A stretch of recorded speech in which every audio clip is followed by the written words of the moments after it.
എനിക്ക് പഠിക്കാൻ പറ്റില്ല.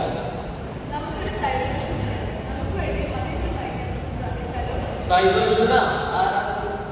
വിശുദ്ധന്മാർക്ക് കേൾക്കുമ്പോൾ തന്നെ വേദന സഹിച്ച് പ്രാർത്ഥിച്ചെടുക്കുന്നതിനെ സൈബറിൽ വിശുദ്ധനെ കണ്ടു. അതെ, ഇതെല്ലാം മില്ലനിയം സീൻസാണ്. നമ്മളെപ്പോലെ ജീൻസും പാൻറ്റും ധരിച്ച് കൂളിംഗ് ഗ്ലാസ് ഇട്ട് ഫുട്ബോൾ കളിച്ച് കാർട്ടൂൺ കണ്ട് ഇന്റർനെറ്റ് ഉപയോഗിച്ച് അതിലൂടെ തെളിവാരുടെ ഭക്തി 14-ാം വർഷം തന്നെ പ്രചരിപ്പിച്ച വിശുദ്ധൻ. 5 ഭൂഖണ്ഡങ്ങളിലെ 136 ദിവ്യകാരണ അത്ഭുതങ്ങൾ അടങ്ങിയ ഒരു വെബ്സൈറ്റ് ഉണ്ടാക്കി 15-ാം വയസ്സിൽ തന്നെ ലുക്കീമിയ എന്ന മാരക രോഗത്താൽ ഈശോയുടെ അടുക്കിലേക്ക് പോയ ഒരടിപൊളി പയ്യൻ കാർലോ അക്വിറ്റീസ്. 2 സംഭവങ്ങളാണ് അതിന് പിന്നിൽ.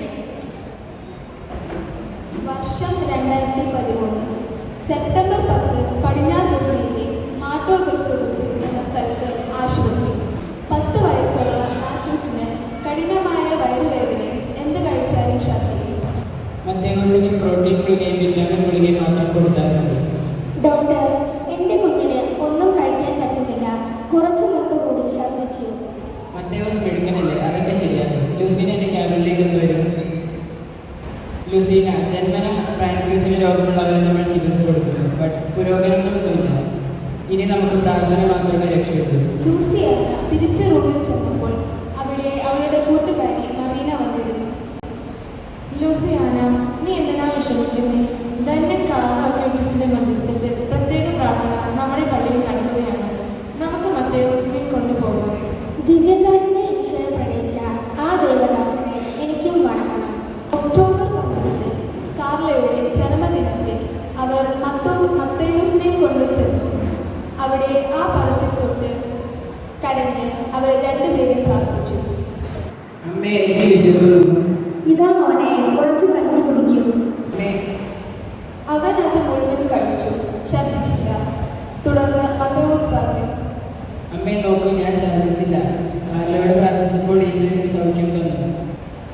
അടുത്ത ദിവസം ലൂസീന, മത്തേവൂസ് പൂർണ്ണമായി സുഖപ്പെട്ടിരിക്കുന്നു. അവൻ്റെ പാൻക്രീസ് ഇപ്പോൾ നന്നായി പ്രവർത്തിക്കുന്നു. ഇത് വലിയൊരു അത്ഭുതം തന്നെ. Thank you Jesus, thank you Carlo. 2020 October 10 Francis മാർപ്പാപ്പ കാർലോയെ വാഴ്ത്തപ്പെട്ടവനാക്കി. ഇനി 2022 ഇറ്റലിയിലെ ഫ്ലോറൻസിൽ വലേറിയ വാൽവേർഡെ എന്ന യുവതി സൈക്കിളിൽ നിന്ന് വീണ് തലച്ചോറിൽ രക്തസ്രാവമായി വെന്റിലേറ്ററിൽ കിടക്കുന്നു.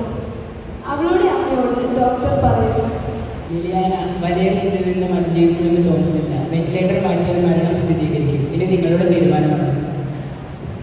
ഒരു അപേക്ഷ മാത്രം ഡോക്ടർ. ഞാൻ അസീസിയിൽ വാഴ്ത്തപ്പെട്ട കാർലോയുടെ കബറിടത്തിൽ പോവുകയാണ്. ഞാൻ തിരിച്ചു വരുന്നത് വരെ അവളെ വെന്റിലേറ്ററിൽ നിന്ന് മാറ്റരുത്. ശരി, അങ്ങനെയാവട്ടെ. ലില്ലിയാന അസീസി എന്ന വാഴ്ത്തപ്പെട്ട കാർലോയുടെ കബറിടത്തിൽ പോയി പ്രാർത്ഥിച്ചു.